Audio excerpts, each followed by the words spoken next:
This is the story of Patrick, a 12-year-old boy from Texas who died, or so the doctors thought. After a sudden illness left him lifeless on a hospital bed, Patrick experienced something that would change his life forever. He says he crossed into the afterlife, where he met Jesus and saw visions that shook him to his core. The message he returned with isn't just for his family or his town. It's for the entire world. What Patrick saw, he says, is both a warning and a call to action, and it's something we all need to hear before it's too late. Patrick was just a regular kid, the kind of boy you find riding his bike through the neighborhood or tossing a football with his friends in the front yard. He loved video games, especially ones with superheroes, and he had a knack for building things with his hands, whether it was Legos or tree forts. His parents often said he had an imagination as big as Texas itself. But Patrick wasn't just about fun and games. He was thoughtful in a way that made people stop and pay attention. He had questions about everything.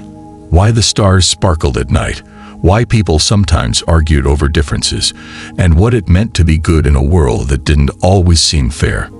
"You're too deep for a 12-year-old, his mom would joke, but Patrick just smiled. He couldn't help it.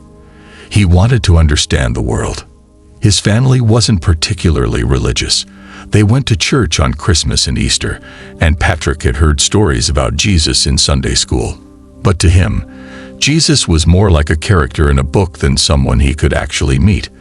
That was all about to change in a way no one could have ever imagined. It started as an ordinary day. Patrick had woken up feeling fine, nothing out of the ordinary. He spent the morning helping his mom clean up the yard, a chore he didn't particularly enjoy but did anyway because it meant extra screen time later. By the afternoon, though, things took a sudden turn. Patrick began complaining of a headache, one that grew worse by the minute. His mom gave him some water and told him to rest, but within hours, his condition spiraled. He became dizzy, couldn't stand, and eventually collapsed on the living room floor. His parents panicked and rushed him to the hospital, their hearts racing as they held on to hope that it was just dehydration or the flu. At the hospital, doctors worked quickly to figure out what was wrong. Patrick's vital signs began to drop. "He's crashing," one of the nurses shouted as the monitors blared alarms.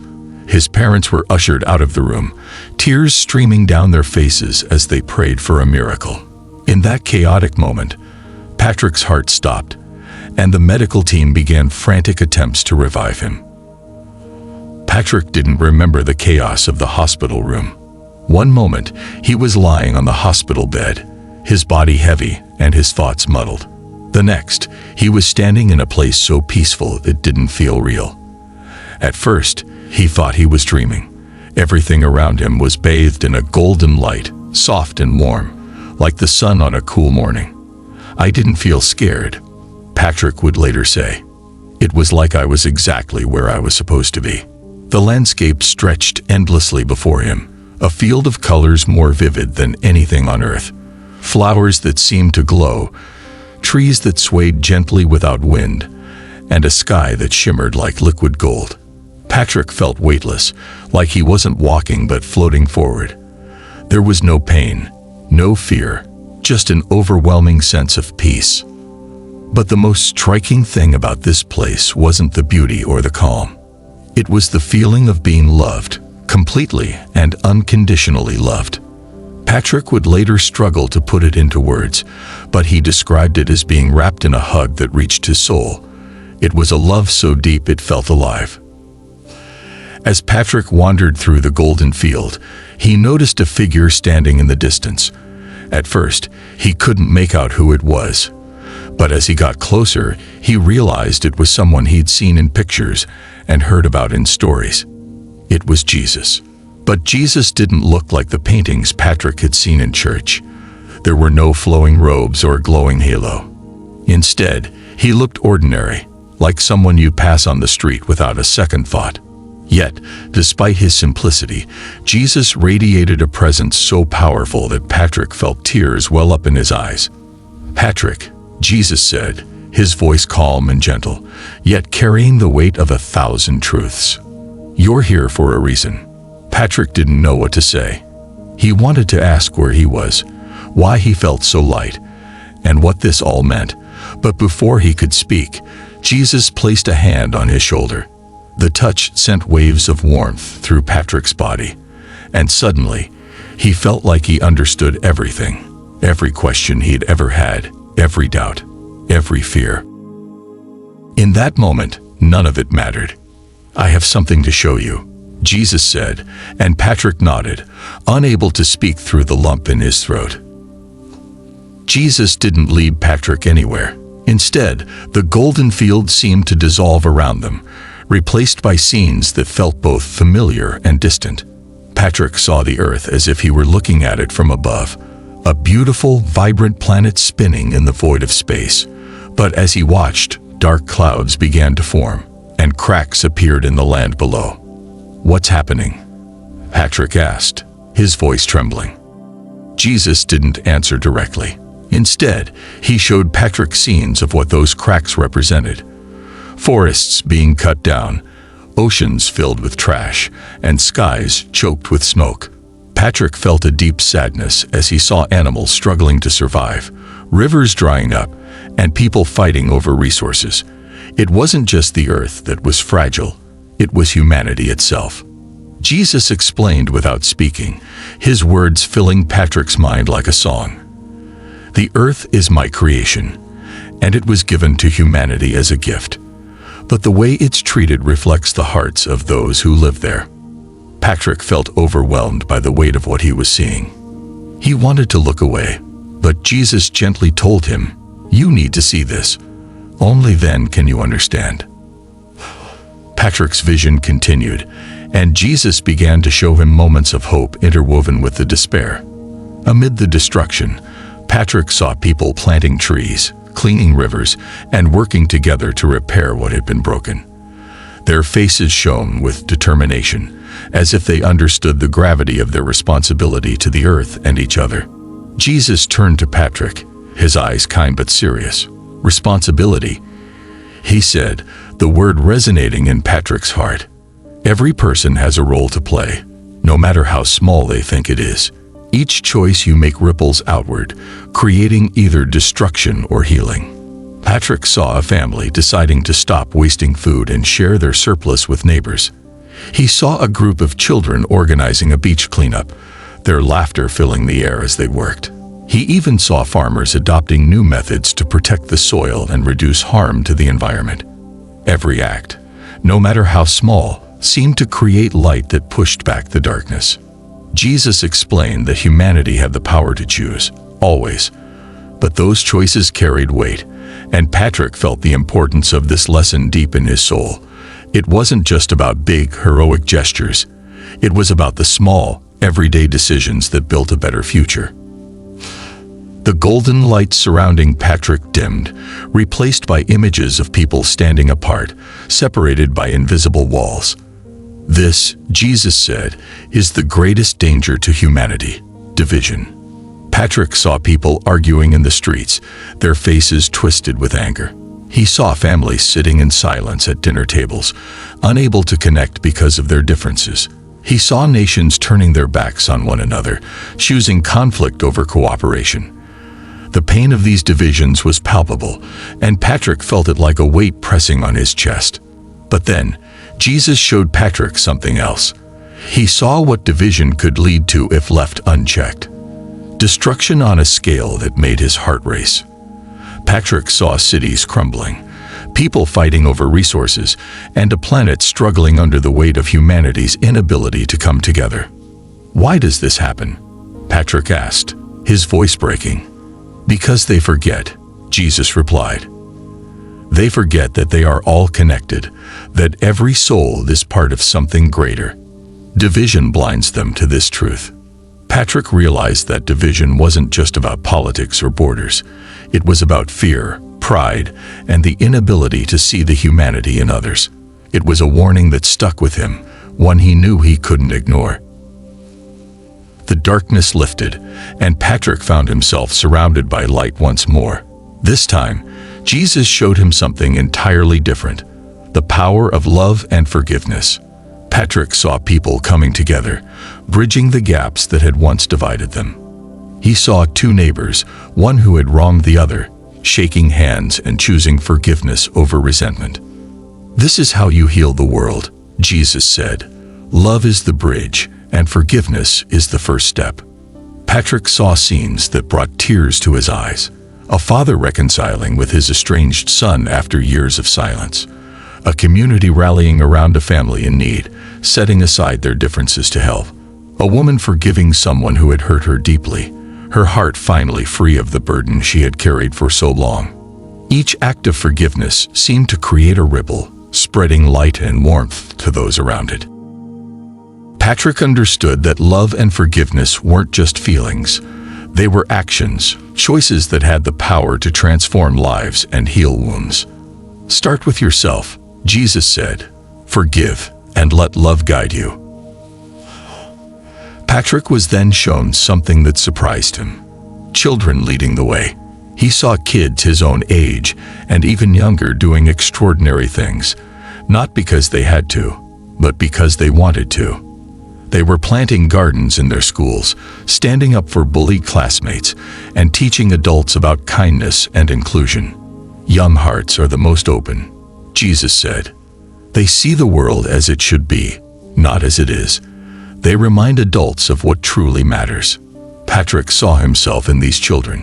He saw kids speaking out about issues that affected their communities, organizing events to bring people together, and creating change in ways that adults hadn't thought of. It wasn't about power or control. It was about passion and a belief in something better. Jesus emphasized that children had a special role to play in shaping the future. Their ideas, their courage, and their ability to inspire others were gifts that the world desperately needed.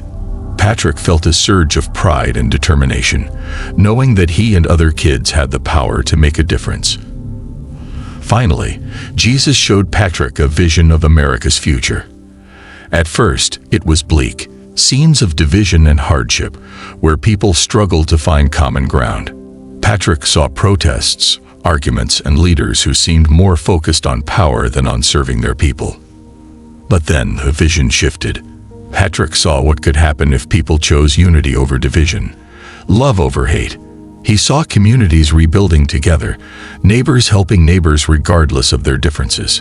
He saw leaders who listened to the people, who made decisions based on compassion and fairness. There were still challenges. Patrick could see that, but there was also hope. The America he saw wasn't perfect, but it was a place where people were trying, where they were learning to work together. It was a vision of what could be, if only people were willing to make the effort. Jesus turned to Patrick and said, "The future is not set. It depends on the choices people make every single day." Patrick felt the weight of those words. He knew that his experience wasn't just for him. It was a message he needed to share with the world, a call to action for anyone willing to listen. The vision shifted again, and Patrick found himself looking at a specific moment in time, the aftermath of the 2024 presidential election. At first, the scene was chaotic. Patrick saw crowds of people in the streets, some celebrating, others protesting. He could feel the tension in the air, the uncertainty that gripped the nation. "What's happening?" Patrick asked. "This is a critical moment," Jesus replied. "It's a time of change, a time when the nation must decide whether to come together or fall further apart." Patrick watched as the new president addressed the nation, their tone calm and resolute. They didn't claim to have all the answers, but they called for unity, for people to put aside their differences and work together for the greater good. It wasn't an easy path. Patrick saw moments of resistance, communities struggling to adapt, and leaders grappling with difficult decisions. But he also saw hope. The vision revealed small victories, a town rebuilding after a disaster with the help of volunteers from across the country, neighbors reaching out to support each other despite their political differences, and schools teaching students the importance of empathy and collaboration. Patrick realized that the election wasn't just about who won or lost. It was about the choices people made afterward to heal and move forward. Next, Patrick was shown the earth again, but this time the focus was on healing. He saw people coming together to repair the damage done to the planet, working hand in hand to restore forests, clean rivers, and protect wildlife. It was a stark contrast to the earlier visions of destruction and neglect. Patrick saw young people leading the charge, organizing cleanup drives, planting trees, and raising awareness about climate change. He saw farmers adopting sustainable practices, scientists developing innovative technologies, and communities coming together to reduce waste and conserve resources. This is what stewardship looks like, Jesus said. The earth is a gift, but it is also a responsibility. The vision wasn't without challenges. Patrick saw moments where progress was slow, where people argued about the best way forward, and where old habits threatened to return. But he also saw determination, creativity, and resilience. The earth itself seemed to respond to these efforts, its colors growing brighter, its waters clearer, and its air fresher. Patrick felt a deep sense of pride in humanity's ability to repair what had been broken. He understood that while the task was daunting, it was also deeply rewarding. The message was clear. Healing the planet wasn't just about saving the environment. It was about saving humanity itself. As the visions faded, Jesus' tone grew more serious. "There is hope," he said, "but it cannot survive without action. Complacency is the greatest danger." Patrick saw a series of scenes that filled him with unease. He saw people growing comfortable, assuming that progress would continue without effort. He saw leaders ignoring the needs of their people, communities falling back into old habits, and individuals turning away from opportunities to help others. The consequences were devastating. Patrick saw cracks forming in the unity that had been built, divisions re-emerging, and the earth once again showing signs of strain. It was a sobering reminder that change wasn't permanent. It required constant care and vigilance. "What can they do?"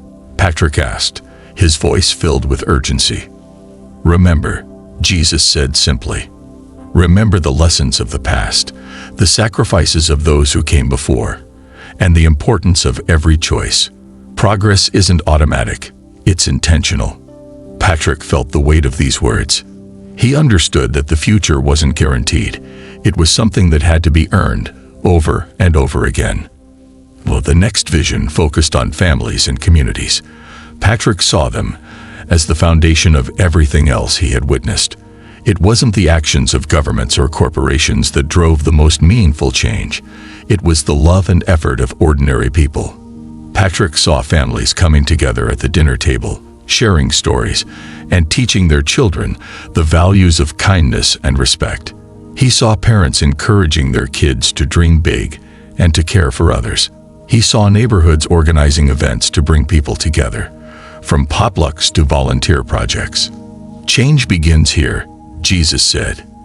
"In the home, in the heart, and in the bonds we create with one another."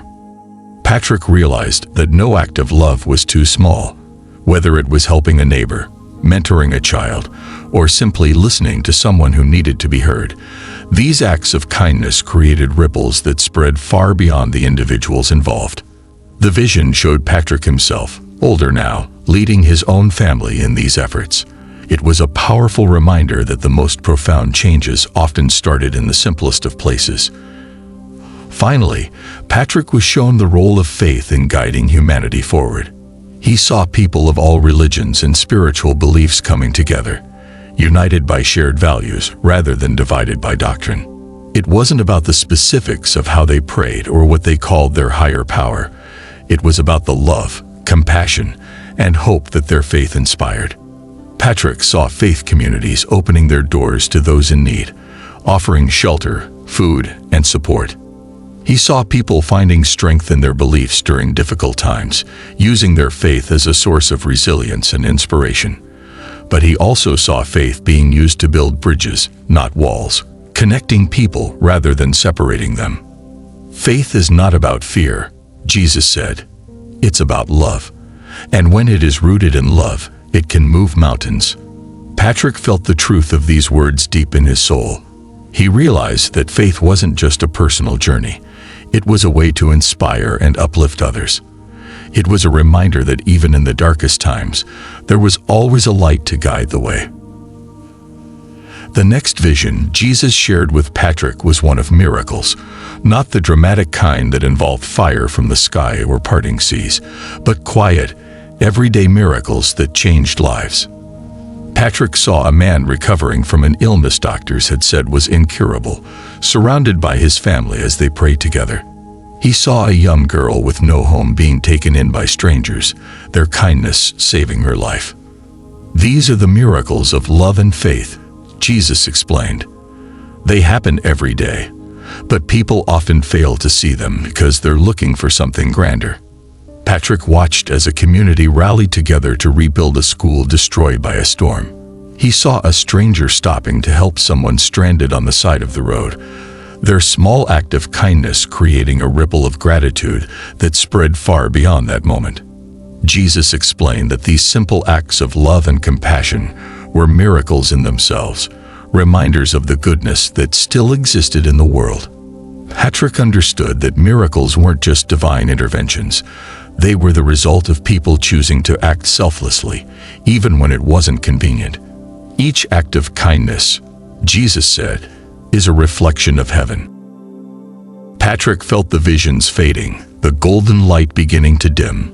"You must return now," Jesus said, his tone gentle but firm. "You have work to do." Before Patrick could respond, he felt a pull, as if his entire being was being drawn back to his body.